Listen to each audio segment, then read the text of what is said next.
वाहिगुरु जी का खालसा, वाहिगुरु जी की फतेह। आज की जो कथा साखी है वो भगत नामदेव जी के ऊपर है। एक बार की बात है कि भगत नामदेव जी बैठे रहते हैं और सोचते हैं कि मैं कभी भी मुसीबत में जाता हूँ तो भगवान मेरी तुरंत सहायता के लिए पहुंच जाते हैं, तुरंत के तुरंत। भगवान का ना मैं बहुत खास भगत हूँ। सूक्ष्म अहंकार आ जाता है कि मैं भगवान का दूसरे भगतों से मैं थोड़ा ऊपर हूँ। तो भगवान भी देखते हैं अपने भक्तों पर, निगरानी रखते। भगवान ही सोचते हैं कि नामदेव जी के अंदर ये सूक्ष्म अहंकार कहाँ से आ गया कि मैं भी कुछ हूँ किसी भक्तों से ऊपर।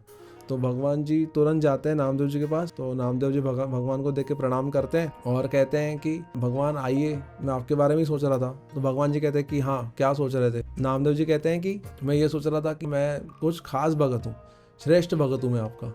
तो भगवान जी कहते हैं कि नहीं, आप जो है ना सर्वश्रेष्ठ भगत नहीं हो, आपसे बहुत ज्यादा ऊपर सर्वश्रेष्ठ भगत भी हैं, ऊंची अवस्था वाले भगत हैं हमारे पास। नामदेव जी कहते हैं कि दर्शन कराओ, फिर मुझे भी दर्शन करने हैं ऐसे सर्वश्रेष्ठ भक्तों के। भगवान क्या करते हैं कि दो भक्तों का जिनका नाम इतिहास में रंका और बंका दिया गया है, उन भक्तों के पास लेकर जाते हैं और भगवान जी कहते हैं वो सामने झोपड़ी में वो रहते हैं और मैं भी उनके साथ रहता हूँ, जाओ जाके मिल लो।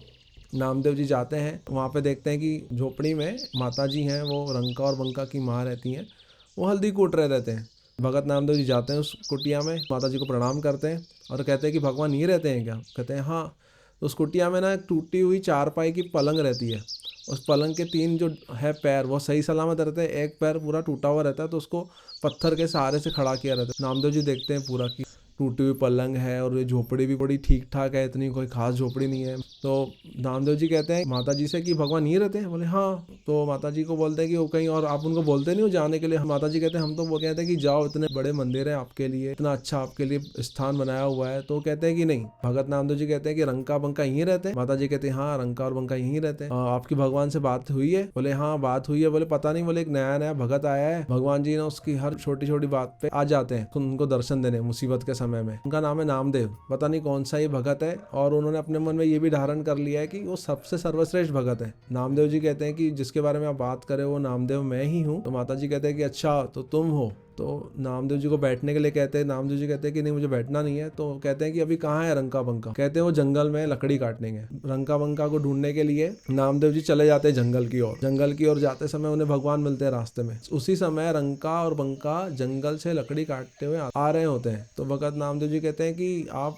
इस जगह पे रहते हो तो इनको थोड़ा अच्छा कर दो ना, झोपड़ी अच्छी बना दो, रहने खाने का और अच्छी व्यवस्था कर दीजिए आप। भगवान जी कहते हैं नामदेव जी को कि ये जो है मेरे अलावा किसी और को चाहते ही नहीं है। जैसे किसी घर में जहरीला प्राणी घुस जाए तो उसको कैसे भगाते हैं, वैसे ही चाहते हैं कि हम गुजर बसर थोड़े बहुत में कर लेंगे, लेकिन हमें माया चाहिए ही नहीं, सोना चांदी कुछ नहीं चाहिए, ऐसो आराम कुछ नहीं चाहिए, मेरे अलावा किसी और चीज की मांग ही नहीं करते, इसलिए मुझे इनके साथ रहना पड़ता है और ये मेरे प्यारे भगत है, मैं भी प्रेम करता हूँ इनसे। तो भगत नामदेव जी कहते हैं कि ठीक है, देखते हैं, आप ना एक सोने की मोहर डाल दो रास्ते में, देखूं तो सही मैं भी कितना प्रेम है। तो भगवान मुस्कुरा कर कहते हैं कि नहीं फंसेंगे, तो तुम कह रहे हो माया से ऊपर उठ चुके हैं। फिर से नामदेव जी बोलते हैं कि नहीं, आप एक बार कोशिश तो कीजिए। तो नामदेव जी के कहने पर भगवान जी ना रंका और बंका के रास्ते में सोने की मोहर प्रकट कर देते हैं। जब रंका और बंका जंगल से लकड़ी तोड़कर वापस आ रहे होते हैं तब रंका को सामने सोने की मोहर दिखती है। तो रंका क्या करता है, मिट्टी से सोने की मोहरों को ढक देता है और बंका फिर बहुत जोर जोर से रोता है। तो रंका पूछता है कि क्यों रो रहा है तू। तो बंका बोलता है कि भाई इसलिए रो रहा हूँ कि तूने जो सोने की मोहरें थी ना उसको तूने मिट्टी से ढक दिया। तो रंका कहता है कि हाँ, वो नागिन है ताकि वो तुझे डसे ना